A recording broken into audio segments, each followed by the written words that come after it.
नमस्कार बंधुरा रीतार पाकशालाय सबाइके स्वागत। आमी रीता। आज के आमी तोमादेरके सम्पूर्ण निरामिष कैप्सिपटल रेसिपिटा करे देखाबो। और एटा गरम गरम भात एछाड़ाओ रुटी परोटार साथे किन्तु दारुण लागे। ता एक बार बानिये नाओ एइभावे। आमी एखाने 500 ग्राम एकदम कचि पटल नियेछि। और पटलटा देखो आमी छाड़िये नियेछि।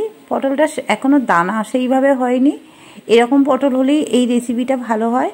और 2 मुख चिड़े निয়েছি। और पटलटाके भालो करे धुए जल झरिয়ে নিয়েছি। এবার অল্প লবণ হলুদ और অল্প একটু কাশ্মীরি লঙ্কার গুঁড়ো দিয়ে খুব ভালো করে মেখে নেব। মেখে 5-6 মিনিটের জন্য রেস্টে রেখে দেব। পটলটা ততক্ষণে রেস্টে থাক। এদিকে কড়াইতে রিফাইন তেল দিয়ে তেলটাকে খুব ভালো করে গরম করে নেব। তারপর কড়াইতে এরকম তেলটাকে একটু ছড়িয়ে নেব। এবার আমি পটলগুলোকে ভেজে নেব। গ্যাসের ফ্লেমটা এই সময় মিডিয়াম টু লো রেখে দিতে হবে, তাহলে পটলটা খুব সুন্দরভাবে ভাজা হয়। আর আমি পটলটা ঢেকেই ভাজা করব, তাহলে পটলটা খুব সুন্দরভাবে সিদ্ধ হবে। এক পিঠ ভাজা হয়ে গেছে, অপর পিঠটা ঠিক এইভাবেই ভেজে নেব। আবারও আমি ঢাকা দিয়ে দেব। দিয়ে 2-3 মিনিট পর আবারও পটলগুলোকে উল্টে পাল্টে নেব। আর দেখো পটলটা খুব সুন্দরভাবে ভাজা হয়ে গেছে। এবার আমি পটলগুলোকে উঠিয়ে নেব। আর আমি একটু লাল লাল করেই ভেজেছি পটলগুলো, দেখতেই পাচ্ছ।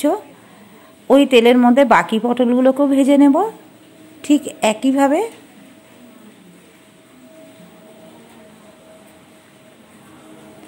পটলটা ততক্ষণ উল্টে দিয়ে এখানে একটা মশলা বানিয়ে নিয়েছি। 2 টেবিল চামচ পোস্ত আর 8-10টা কাজু প্রথমে শুকনো গুঁড়ো করে নেব। আর ততক্ষণে পটলটাও ভাজা হয়ে গেছে। আর দেখো সব পটলগুলোই আমার ভাজা হয়ে গেছে। শুকনো প্রথমে গুঁড়ো করে নিয়েছি। এর মধ্যে পরিমাণ মতো আমি কাঁচা পাকা লঙ্কা দেব, দিয়ে দেব আদা অল্প একটু আর জল দিয়ে এবার একটা মিহি পেস্ট বানিয়ে নেব। ওই তেলের মধ্যে গোটা গরম মশলা দিয়ে দেবো একটু গোটা জিরে। ফোড়নটা দিয়ে সুন্দর একটা গন্ধ বেরোলে এবার এখানে দিয়ে দেবো ক্যাপসিকাম একটা আর একটা টমেটো কুচি। এইভাবে তোমরা একবার করে দেখো, ক্যাপসিকাম দিয়ে দারুণ লাগে পটলের স্বাদটা। আমি কিন্তু প্রথম বানিয়েছি, সত্যি দারুণ হয়েছিল। এবার যে মশলাটা করে রেখে দিয়েছিলাম কাজু পোস্ত কাঁচা লঙ্কা আদার পেস্টটা দিয়ে দেবো। ক্যাপসিকামটা অল্পই ভেজেছি, বেশি ভাজার দরকার নেই। এবার মশলার সাথে খুব ভালো করে ক্যাপসিকাম টমেটোটা কষিয়ে নেব।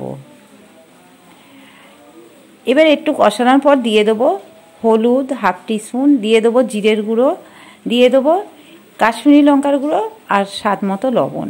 পটলে দেয়া ছিল সেই বুঝে দিতে হবে। আর মিক্সিং বাটি ধোয়া জল দিয়ে খুব ভালো করে এবার কষিয়ে নিতে হবে মশলাটাকে, যতক্ষণ না মশলা থেকে তেল ছাড়ছে।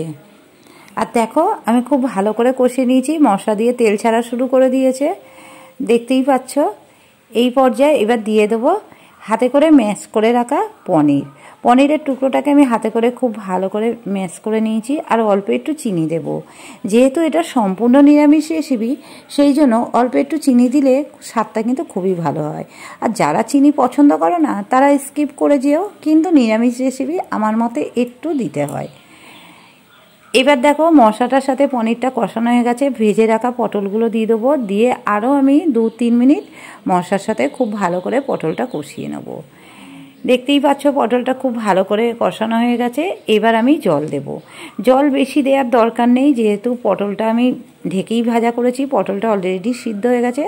তবু আমি অল্প জল দিয়েছি, মশলার সাথে খুব সুন্দর একটা সেট হয়ে যাবে সেই জন্য।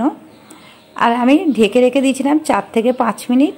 তারপর ফিরে এলাম, ফিরে এসে খুব ভালো করে নেড়ে নিয়েছি। এবার একটু কাঁচা লঙ্কা দিয়ে দেবো উপর দিয়ে, দেবো একটু শাহি গরম মশলা দিয়ে খুব ভালো করে আমি মিশিয়ে নেব। পনিরের পরিমাণটা 50 থেকে 60 গ্রাম ছিল। এবার গ্যাসের ফ্লেমটা অফ করে 4-5 মিনিট রেস্টে রেখে দেবো। ফিরে এসে পরিবেশন করব। বন্ধুরা তোমাদের কেমন লাগলো এই ক্যাপসিপটল রেসিপি অবশ্যই আমাকে জানাবে কমেন্ট করে। আর ভালো লাগলে অবশ্যই একটা লাইক করো। আর চ্যানেলে যারা নতুন বন্ধু অবশ্যই চ্যানেলটিকে সাবস্ক্রাইব করবে, পাশে থাকা বেল আইকনটা ক্লিক করবে এই রকম নিত্য নতুন ভিডিও পাওয়ার জন্য। আর যেসব বন্ধুরা ফেসবুক থেকে দেখছো অবশ্যই পেজটিকে ফলো করে রেখো। পটলের বিভিন্ন রেসিপি আমার এই চ্যানেলে দেয়া রয়েছে, তোমরা চ্যানেলে এসে দেখে নিও। অনেক রেসিপি দেয়া রয়েছে পটলের, আমিষ নিরামিষ প্রচুর রেসিপি দেয়া রয়েছে, অবশ্যই তোমরা দেখতে ভুলো না। আর আজকের মতো এই পর্যন্ত, সবাই ভালো থেকো।